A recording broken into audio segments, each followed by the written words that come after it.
Hello, જય દ્વારકાધીશ મિત્રો. કેમ છો બધા? મજામાં ને? સ્વાગત છે તમારું મારી ચેનલમાં.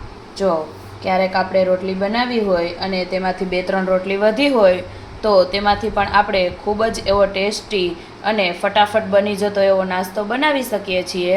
તો આજે આપણે એ જ રીતે આ 2-3 રોટલી વધેલી છે બપોરની તે લઈ લીધી છે અને એમાંથી એકદમ ટેસ્ટી એવો નાસ્તો બનાવશું જે એકદમ ફટાફટ બની અને તૈયાર થઈ જાય છે.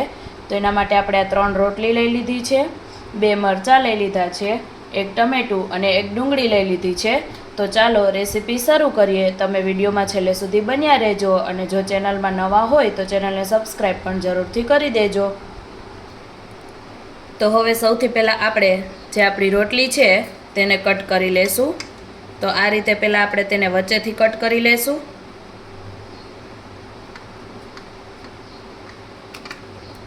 અને ત્યાર પછી આ રીતે રોટલી રાખી અને તેને આ રીતે એકદમ પતલી પતલી એવી આપણે સ્લાઈસ કરી લેશું.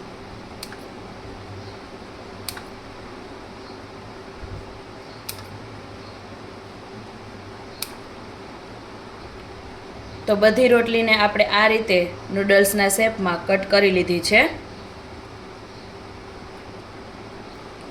હવે આપણે ડુંગળીને સુધારી લેશું.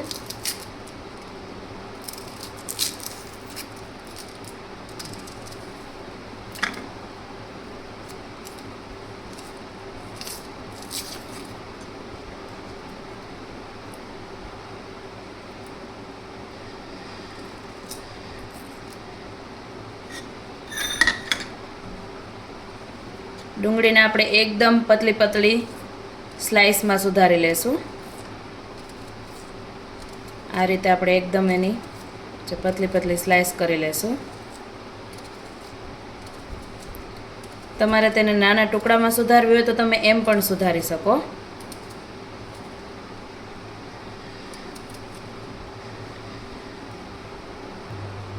હવે આપણે ટમેટાને પણ સુધારી લેશું.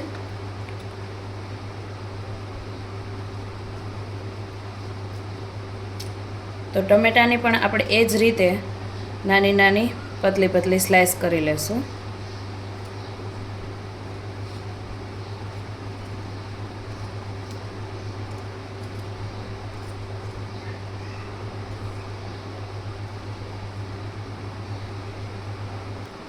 ને પછી મરચાંને આપણે ગોળ રિંગમાં કટ કરી લેશું.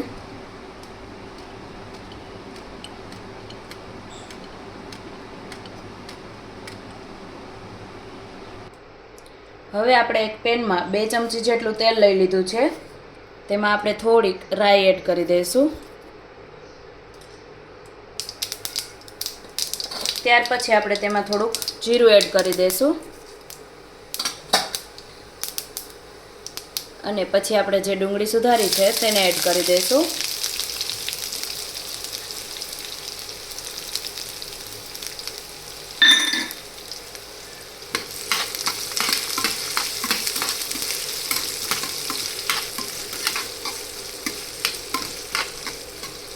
પછી આપણે એડ કરી દઈશું મરચાં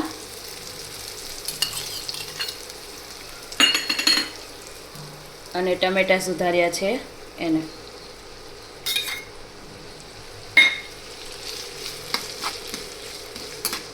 બધાને આપણે તેલમાં થોડીવાર માટે ચડવા દેશું.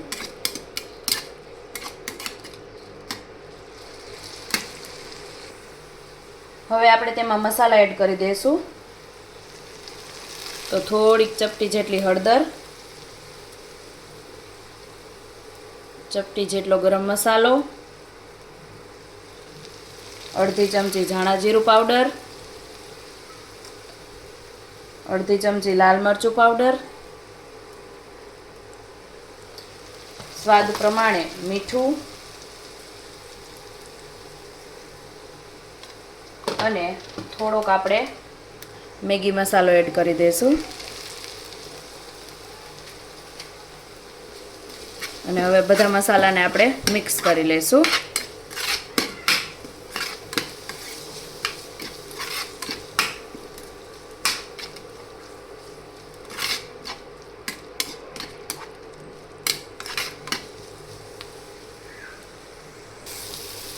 હવે આપણું ડુંગળી ટમેટું એકદમ પાકી જાય એટલે ત્યાર પછી આપણે તેમાં થોડુંક પાણી એડ કરી દઈશું.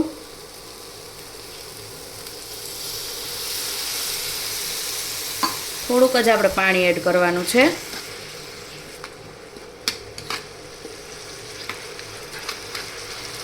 અને હવે આપણે તેમાં જે આપણે રોટલીના નૂડલ્સ જેવું બનાવ્યું હતું તેને એડ કરી દઈશું.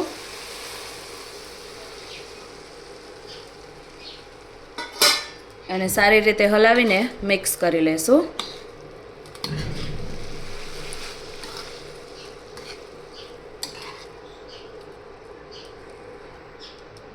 તો આપણી વધેલી રોટલીનો નાસ્તો બની અને તૈયાર થઈ ગયો છે.